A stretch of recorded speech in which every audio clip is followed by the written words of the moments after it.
Hello everyone, welcome back into the studio. My name is Eirik and welcome to this mold making tutorial video. This is part 2 of a 2-part series. So if you haven't checked out part 1, look at the link in the description of the video to watch that first. Remember to like and subscribe if you enjoyed the video, and check out my Patreon page, which is also linked in the description below the video. Let's get into it. Time to close the mold finally. To make sure the silicone and the cast piece we're flipping over doesn't fall out, I put one hand inside the casting and hold it in place. This work should be done once the plaster is firm again, so that you can more easily do this without damaging the casting inside the mold.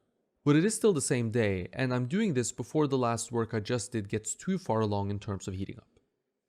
One half is flipped over and laid down onto the other half, and I will usually just pick the one that's lighter, to be honest with you. And the two should register together using the registration cut in the silicone. If something seems off here and there are larger gaps, you need to take a note of where these are and take the mold apart again and rasp some more. Sometimes it does take a few attempts to get this fit up just right. The two halves will be held together using bungee cords.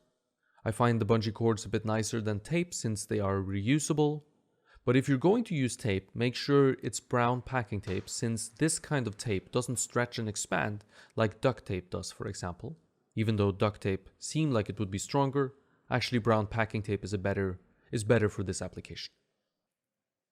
It's time to pour plaster into the mold and let it flow along the V-shaped channel we've created, filling the gap we have and closing/filling the seams. As I've said, it's not always so easy to observe exactly where the plaster is when looking in through the small opening at the bottom of this mold, but some of it can be done by feel, and of course any mistakes can be fixed later. Being able to reach inside the mold is vital, since I'd like to get burlap onto or across the seam itself to lock the two halves of the mold together as best as I can. Only relying on plaster to hold the two halves together is a bit too risky for my taste. I'd like to have something more strong like burlap, going across the seam and locking the two halves together fully. Here the opening is a bit small, so I could only easily place burlap on either side of the seam right at the top. I made myself an extra long brush, man is the tool maker after all, to make sure that I could also get some burlap down into the top of the head, giving me 3 points of contact where the burlap traveled across the seam and hopefully locks the casting together thoroughly. I thought I had a big enough opening at the bottom of this mold, but as you can see, I'm certainly struggling a bit here. A bigger opening at the bottom is therefore a really desirable trait. But it must be sculpted into the sculpture itself, of course, as we spoke about before. I don't see it as some big negative to have some design constraints when it comes to sculpture. In some ways, it forces you to be more creative, working within constraints, that is. You certainly don't have to, but as you're about to see, you might find yourself cursing your former self for not thinking clearly ahead and giving your current self more work to do. Finally, it's the next day, day 2.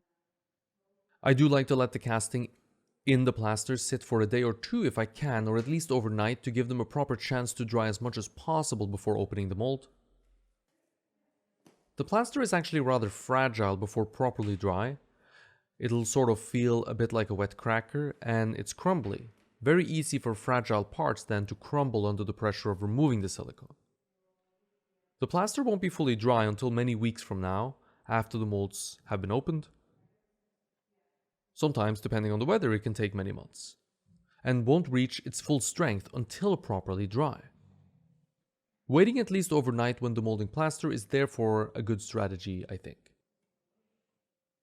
The silicone is then removed, and this needs to be done with care, both for the casting inside the silicone, but also for the sake of the silicone. Silicone is strong, but there is no need to take any risk here, in my opinion, in terms of ripping it. Go slowly and steadily, removing it little by little, and reducing the amount of suction that has been created. For the front piece of silicone, I have similar considerations to make with the features, especially the deep ones like the eyes and the nose.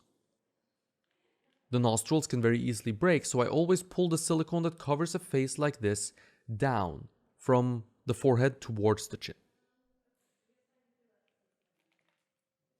If you enjoyed the video so far, please like and subscribe, and remember to check out my Patreon page in the link below the video.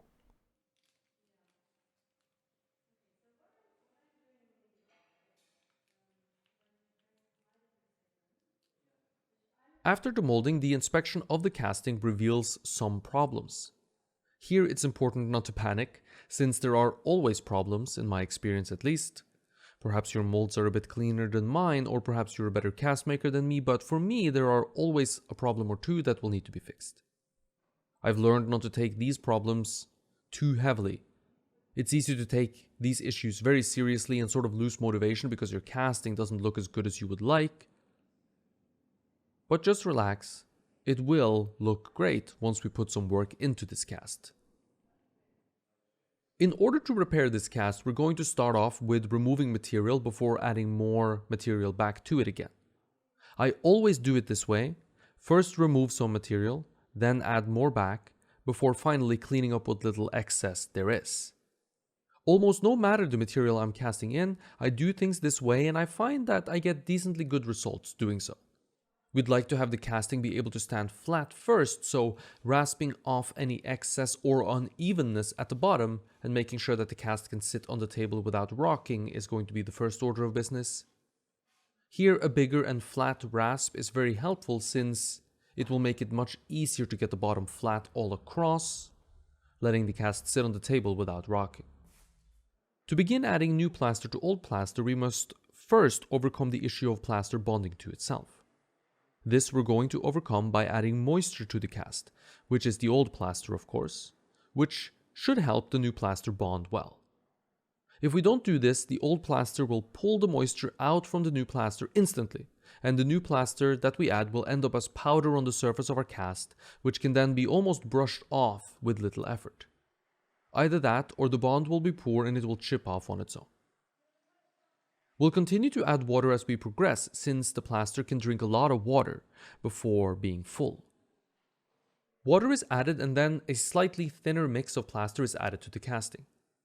I just add a little bit less powder compared to my normal plaster mixture for this. We're talking a very slight reduction.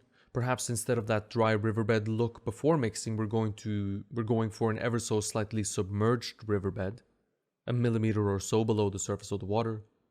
The difference is going to be minimal, and since I don't want to mix plaster that's not strong or that won't set up, so having too much water in relationship to powder is a bad call. I'm very cautious with the amount of plaster I add here, plaster I add to the casting that is, as if I add too much I'm simply going to have to remove it later. I try to resculpt the surface around the seam that I'm repairing while at the same time being a little bit more rough in terms of texture as compared to the texture that's sculpted. The texture difference can easily be removed later. If I add way too much material, however, what needs to be removed goes beyond the texture difference, and we end up with a smoother surface compared to the sculpted texture around the repaired area. A smoother surface where the seam used to be is pretty much the same as having a seam there to begin with. It's essentially going to stand out really badly, and I think it'll break the illusion of a nice casting. Adding just enough material to cover any defects, have a little bit more texture which can then be taken down a touch to match the sculpted surface, I think is therefore a good strategy. For bigger air pockets like in the ears, first spray water on them and then make sure the water doesn't fill the air pocket. Then you simply fill the hole with plaster of course. It might require you to go over it a few times as you'll often trap air in there, or the surface tension of wet plaster against dry plaster will make the plaster not quite want to fill the hole. Follow volume that you've already established in the clay and attempt to mimic that in plaster. Sometimes this needs to be done in layers. This is especially when you're adding a lot of plaster, which is totally fine. Create a base for yourself to sculpt on top of with a thin layer of plaster later, if that makes life a little bit easier for you. The final step here is going to be to remove some of the excess plaster and take down that sculpted plaster texture a touch to match the clay texture around it. For this, I did the same thing I did before opening the casting and waited another full day. So this is essentially day 3. This way the plaster added for retouching is fully set and hopefully bonded to the older plaster as best as it can. The process here is very straightforward as well. I just use those same small dental tools. They're a little bit sharp along the edges. And I scrape the plaster lightly away. Thank you for watching all the way until the end. If you enjoyed the video, hit the like button and subscribe to the channel to see more videos in the future.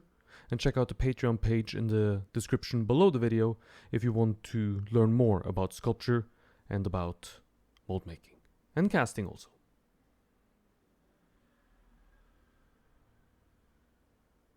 See you next time and stay creative.